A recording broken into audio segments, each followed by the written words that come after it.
Olá, uh, vamos continuar o estudo das funções e desta vez vamos dar alguns exemplos de funções. O primeiro que eu gostava de dar é o exemplo das funções polinomiais. Nomiais.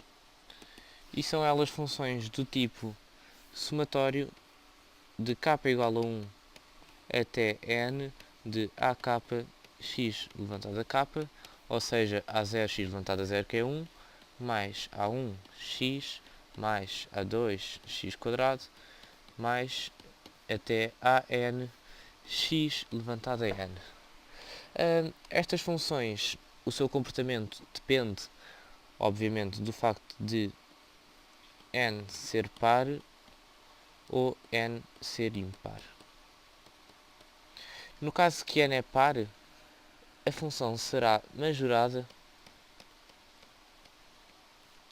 se o coeficiente a n for menor que 0 e será minorada se o coeficiente a n for positivo. Podemos então dar como exemplo a função f de x igual a x², que é uma função deste género,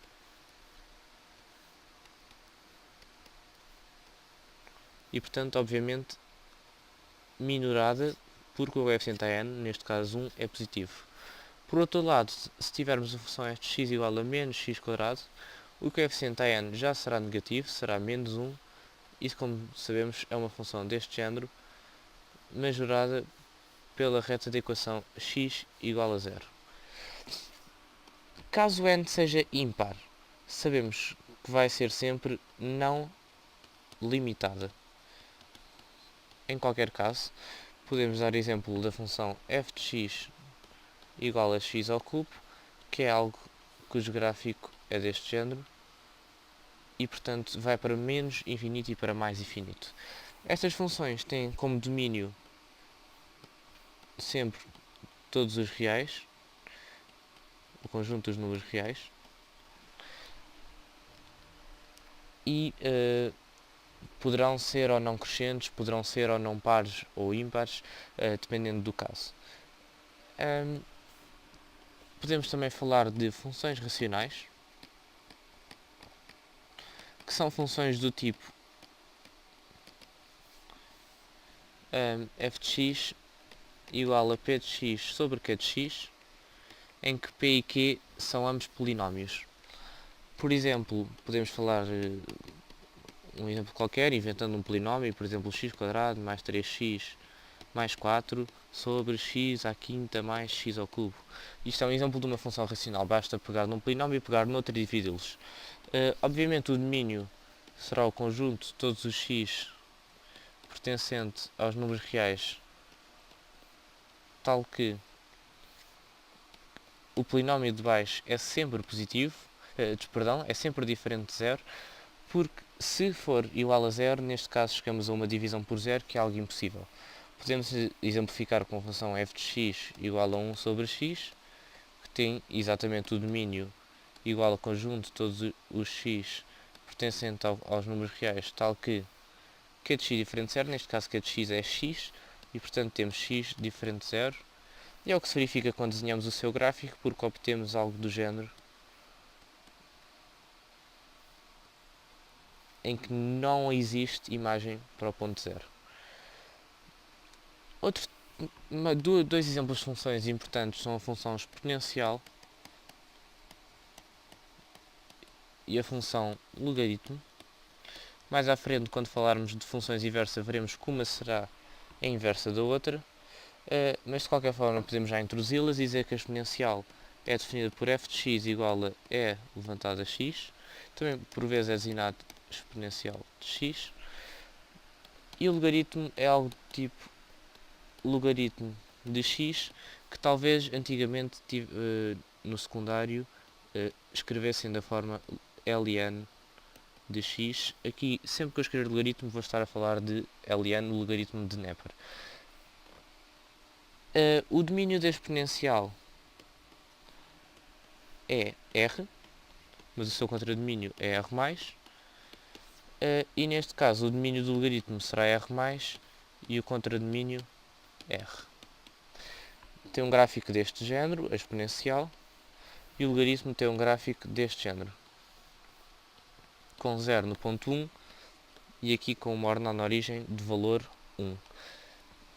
Podemos enunciar algumas propriedades destas funções, que mais à frente iremos justificar e provar, dizendo que o exponencial de x vezes exponencial de y é igual à exponencial de x mais y, e dizendo também que exponencial de x levantado a y é igual à exponencial de xy.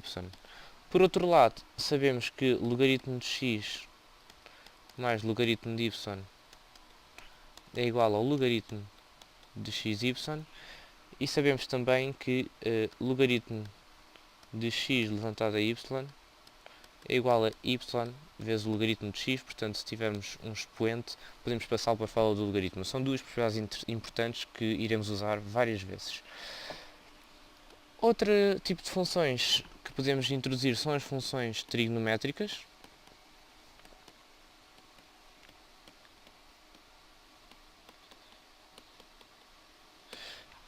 E são elas, por exemplo, a função seno, por exemplo, a função cosseno, ou a função tangente, também podemos falar de secante, de cotangente. Estas são de facto as principais, e podemos dizer imediatamente que a tangente é igual ao seno de x sobre o cosseno de x. Mais à frente eu farei um vídeo acerca destas funções, onde vou enunciar uma data de probabilidades, mas podemos já falar aqui das básicas. Sabemos que o seno é uma função cujo gráfico é deste género, não vai ficar muito bem desenhado, mas o importante é compreender que é uma função que assume valor máximo 1 e valor mínimo menos 1, e algo deste género, que se repete em intervalos de comprimento 2π.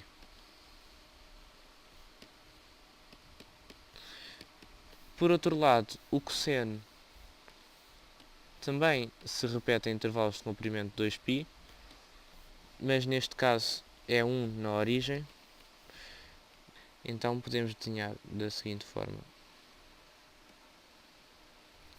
Como se vê pelos gráficos, o seno é uma função ímpar, então podemos já concluir que o seno, uma propriedade importante que é que diz que o seno de menos x é igual ao seno de x.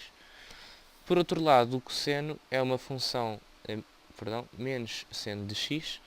Por outro lado, o cosseno é uma função par, portanto podemos dizer que o cosseno de menos x, aqui sim, é igual ao cosseno de x.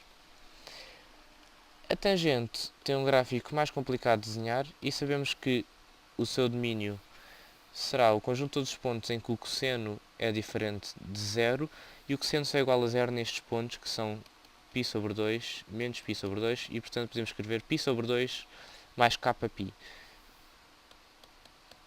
em que k é um número qualquer inteiro. E portanto a tangente não terá valor nestas zonas, e será algo do género, deste género, em que tem 0 em 0, em π e etc. São exatamente os pontos em que o seno é 0. Podemos dizer ainda que o domínio do seno é R, o domínio do cosseno é R, e o domínio da tangente é o conjunto de todos os x pertencentes aos reais, tal que x é diferente de π sobre 2 mais kπ, sendo k pertencente aos números inteiros. Podemos ainda propriedades importantes. Esta aqui é bastante famosa e diz-nos que seno ao quadrado de x mais cosseno ao quadrado de x igual a 1, e podemos enunciar mais. Há inúmeras: 1 mais cosseno ao quadrado de x é igual a 1 sobre tangente ao quadrado de x, etc, etc. Falta ainda referir um tipo, as funções compostas, a função composta, e podemos defini-la da seguinte forma: tendo uma função f de domínio f contida em R e de valores em R, e uma função g de domínio de G contido em R com valores em R. Podemos então definir a partir destas duas funções a função f após G, de domínio de f após G em R, contida em R e de valores em R, tal que o f após G de x é igual ao f do G de x. Ou seja, se eu tiver o conjunto dos domínios do ponto G, da função G, aplicando-lhe a função G, obtenho o contradomínio G, e aplicando-lhe a função f, obtenho o contradomínio da função f após G. E, portanto, isto equivale a aplicar só de uma vez a função f após G. O domínio será, então, o conjunto de todos os pontos x pertencentes aos reais, tal que, em primeiro lugar, terão, então, que pertencer ao domínio de G.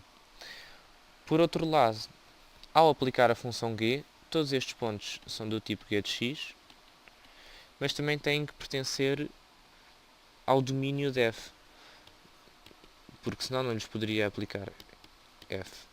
E portanto temos exatamente esta condição. Por um lado, o x do domínio desta função composta, a eles poderemos aplicar a função g, mas às suas imagens através da função g também teremos que poder aplicar a função f. Então se quisermos, a partir de uma função, por exemplo, f de x igual a seno de x, e a partir da função g de x igual a x ao quadrado, podemos então definir a função f após g de x, que é exatamente o f do g de x, e portanto o f de x ao quadrado, e portanto o seno de x ao quadrado. Na próxima aula vamos começar a falar de limites de funções num ponto.